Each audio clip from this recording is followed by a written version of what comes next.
Okay. I think we'll get started. Yeah. Hi, I'm Kara. For those of you who don't know, but I think everyone here knows who I am. I am going to put my phone on airplane mode so I don't get distracted easily, if I can do that. Oh, gosh. I just got this new phone this last week, and I don't do it to show off. I do it because, you're old when you have to, reteach yourself technology, and it's not just, natural. And that's definitely what I've been going through. One of the biggest changes for me, I think, was going from, a normal home button, with your fingerprint technology kind of thing, to it recognizing your face, And I remember, the first morning I rolled over to turn on my phone, and I look at it, and it, was like, I don't recognize you. Put your code in. And I was like, rude. But also, I don't recognize myself in the morning either, so don't blame it, Well, I'm not figuring this out. That's fine. Don't text me if you're in here. And I'm going to set a little timer. Otherwise, I'll just ramble. Isn't that how it goes? So welcome. We are starting a new series in our little Jesus story kind of fun time called Why Church. And I birthed this creative idea in our staff meeting. So a little props to myself. But I just, as we were thinking about messages and things that are important for our community to hear and to think about and talk about, I thought it was important for us to pause and remember, why are we doing what we do? Especially going through a pandemic and having to be online. And then our church has been through a lot of shifts and a lot of transition. And we've landed on this dinner church concept. And, why do we do what we do? What makes this more special than just having neighbors over in a night or having dinner with yourself? You can get any sermon anywhere online these days. You can also YouTube a set of worship songs and be cool in your room. So what is the point of it all? And we're hoping over these next weeks to kind of dig more into that and to bring some clarity into why do we do what we do and to remind ourselves the importance. And so for today's story, though, the thing that kind of made me laugh is I picked this, but I also kind of didn't pick it. That doesn't really make sense, but I picked it and I read it and I got to the end of it and I was like, gosh, Jesus was really mad. And that wasn't my intent when I picked the story. I didn't think, let's go pick the angry ones. But I literally, I can't think of any other story in the Bible. The classic table flipping experience is the Jesus anger story, right? That's what I always hear. There's Jesus angry, it's flipping the tables. But this passage just kind of, it struck me. And so we're going to be reading from Luke 11, 37 through 53. Again, that's Luke 11, 37 through 53. And the context of this story, where we're entering in, there we are. So Jesus, he was out in the public with the people, and he had just healed someone from an evil spirit. The person was mute. And they had an evil spirit keeping them from speaking, so he healed them. And then, of course, people are like, oh my goodness, this guy healed someone. And so then he starts teaching, and then more people gather, and he keeps on teaching, and more people gather. And at the end of it, a Pharisee says, hey, Jesus, come to dinner to my house. And enter scene of Jesus' dinner.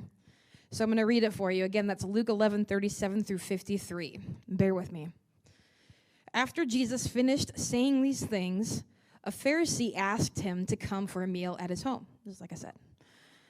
When everyone had been seated at the table, the religious leader noticed that Jesus had not performed the cleansing ritual before he began eating. He was shocked. Okay, pause for a second, because I feel shout out to all the moms who try to get their kids to wash their hands, right? And so I'm not surprised that the Pharisee is upset about this. I'm well, yeah, you got to wash your hands before you eat, Jesus. What is up with this? Anyway, resume. The Lord said, "You Pharisees," so Jesus said, "You Pharisees are like those who will wipe clean only the outside of the cup or bowl, leaving the inside filthy. You are foolish to ignore the greed and wickedness within you. Shouldn't the one who cleans the outside also clean the inside? If you free your heart of greed, show compassion and true generosity to the poor, you will have more than clean hands. You will be clean within. You Pharisees are hypocrites, for you are obsessed with peripheral issues, like paying meticulous tithes on the smallest herbs that grow in your gardens. Of course, these matters you should do, but when you unjustly cheat others, you ignore the most important duty of all, to walk in the love of God. Readjust your values and place first things first. You Pharisees are hypocrites. You love to be honored before others with titles of respect, seeking public recognition, aspiring to seem more important than others. You Pharisees are hypocrites. Your true character is hidden, like an unmarked grave that hides the corruption inside, defiling all who come in contact with you. Just then, a specialist in interpreting religious law blurted it out, "Teacher, don't you realize that your words insult us?" Jesus responded, "You are also hypocrites, you experts of the law. You crush people beneath the burden of obeying impossible religious regulations, yet you would never even think of doing them yourselves. What hypocrites! You build monuments to honor the prophets of old, yet it was your murdering ancestors who killed them. The only prophet you'll honor is a dead one. In fact, by erecting monuments to the prophets your ancestors killed, you demonstrate your agreement with those murderers and bear witness to their deeds. You're no better than they. That is why God's wisdom is proclaiming, 'I will send to them apostles and prophets, though some they will murder and others they will persecute.' God will hold this generation accountable for every drop of blood of every murdered prophet shed from the beginning of time until now, from the blood of Abel, who was killed by his brother, to the blood of Zechariah, who was murdered in the middle of the temple court. Yes, I tell you, you will be responsible for it all. You are nothing but hypocrites, you experts of religion. You take away from others the key that opens the door to the house of knowledge. Not only do you lock the door and refuse to enter, but you also do your best to keep others from the truth." All that Jesus said enraged the religious leaders and experts of the law, and they began to oppose him furiously. They harassed Jesus all the way out the door, spewing out their hostility, arguing over everything he said, wanting nothing more than to find a reason to entrap him with his own words. The end. So holy smokes, all it took was some Pharisee being like, "You didn't wash your hands." And then all of a sudden Jesus is like, "Bam, you hypocrites, hypocrites, hypocrites." And then this whole prophets with the blood and everything, wow, it's some pretty intense, heavy stuff. And I just was not prepared for that when I picked this text. So let's see here, my little notes. But the other thing that I thought when I first read this text was, I can't believe we've been struggling for the same thing for centuries. I think about conversations I have with people my own age about why they don't go to church.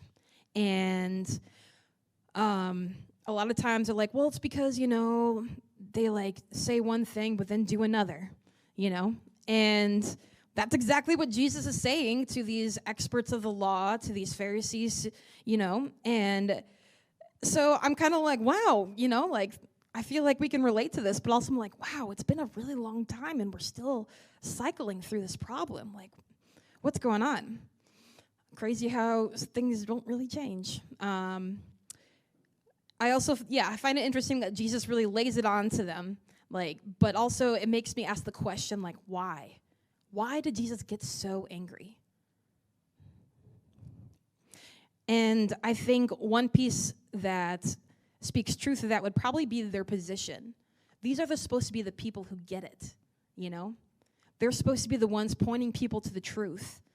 But Jesus is basically saying, you're missing the whole point. Yeah. So Jesus is mad in this moment, and I think it shows that he obviously really cares. He cares about authenticity. And I love the analogy of the cup or the dish, how it's clean on the outside but dirty on the inside. I love that imagery and that analogy. It also kind of makes me wonder if he had a dirty cup right in front of him, like he gets called out for the hand washing, and then he looks down, like, well, you're dirty like a cup, on the inside.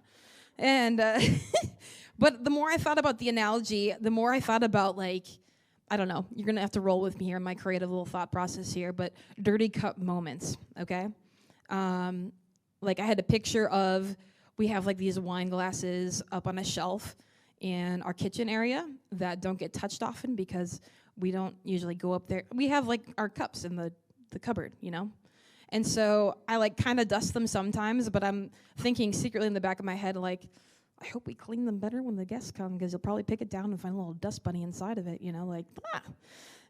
not great, surprise. So it just made me think, in the context of the dirty cup situation, boop, are you waiting for special moments to be your true self? Are you being only present when it's the right time? Another dirty cup moment would be, who here has dishwashers? Anyone? Yep. We like to think they work every time, but they don't, And there's always that one dish who got rejected. And it makes me think of that. It makes me think of the analogy of what fails you? Are you on autopilot in certain areas of your life and authenticity? Are you relying on someone else or a system to sustain you? Do you need to take some personal responsibility in your life around authenticity? And then the last dirty cup moment that I thought of is going to a restaurant, and you're sitting down, you have you're in a nice fancy place, and someone's gonna make you food, and it's great, and then you pick up your cup, and you're like, there's a lipstick mark on here. I'm not wearing any lipstick. Ew, oh my gosh. The horror. And the analogy for that is have you had an experience somewhere that has tainted your perspective and ability to be present, to be fully who you are?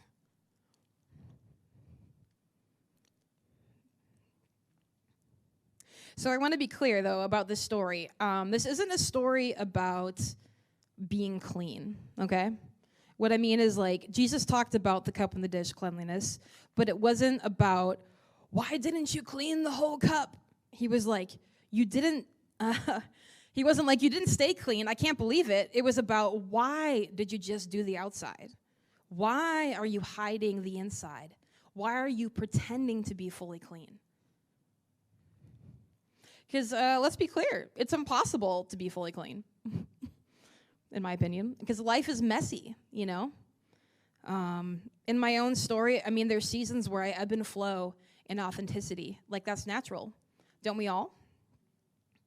Sometimes it's easier.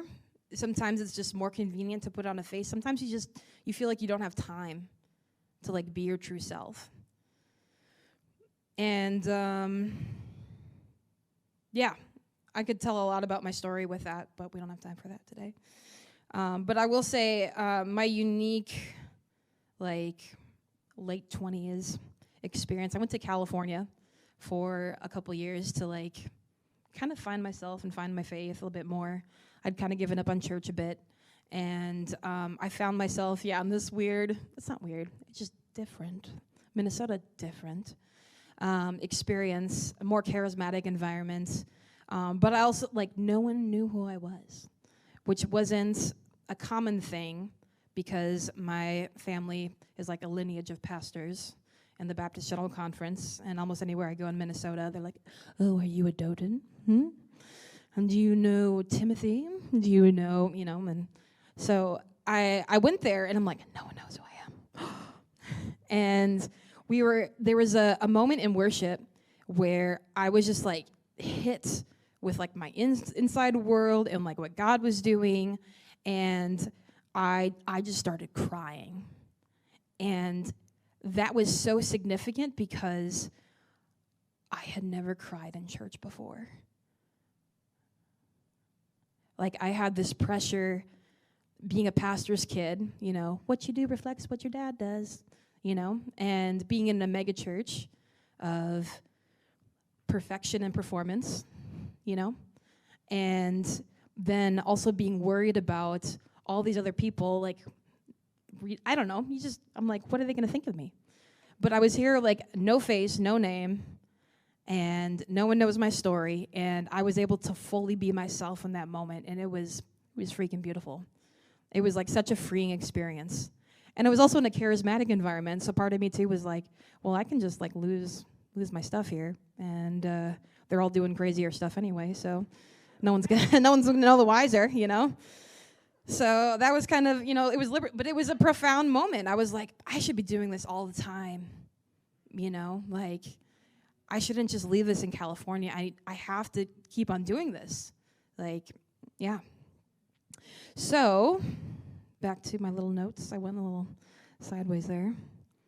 You like the sideways? Oh, yeah. So yeah, I have found the moments in my faith of most significance aren't when I'm following the rules, aren't when my life is all clean and cozy. They aren't when things are all put together and I've heard the most inspiring sermon or the most amazing worship song. I mean, I'm not dissing those things. Those are very profound moments too, and you learn a lot of things, but the most significant moments are in moments of my brokenness, in moments of my own dirt where I stop and I'm honest. Because God meets me there. God meets me there. And God meets you there. So why are we trying so hard to appear clean? Is it the fear of what others may think of us? The fear that we may lose some sort of status? The fear that we may be misunderstood or not accepted? I think the Jesus story here today is a challenge that we need to be a church of authenticity. First for our relationship with Jesus, but then for ourselves, and then for others. To be people living and loving in the ways of Jesus, you don't really need to know entirely who you are. I think there's like this idea that we have to know exactly who we are and our identity and all those pieces. Like, we're always learning that. We're always growing and learning in that. But as long as you know whose you are, that's where the truth line is. So please don't just clean the outside of your bowl, especially for me. Please don't. Come dirty. Come just as you are. We need to be a church of people who tell others, you don't need to be anything to come to the table. You just need to come. Because God didn't come to earth to see our best show. He didn't come to see our best playing of church.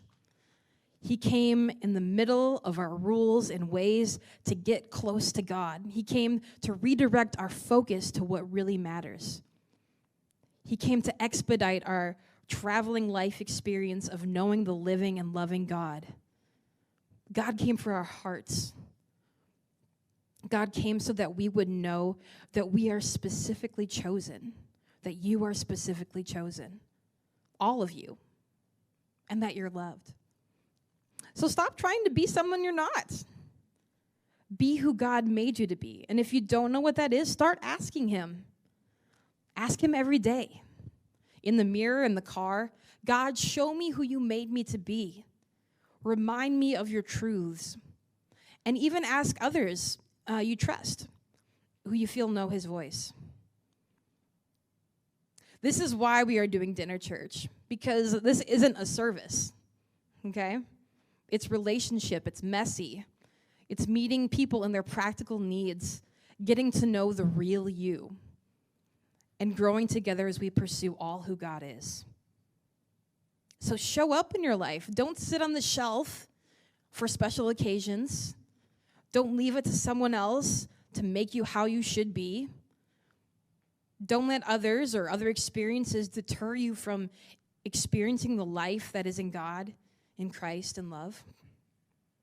It's important that we do these things to do church, to remind each other of these truths, to call out the gold in each other, to remind others where we each have come from, to remind each other God loves you there too, to show others there was more than just cleaning the outside of your cup.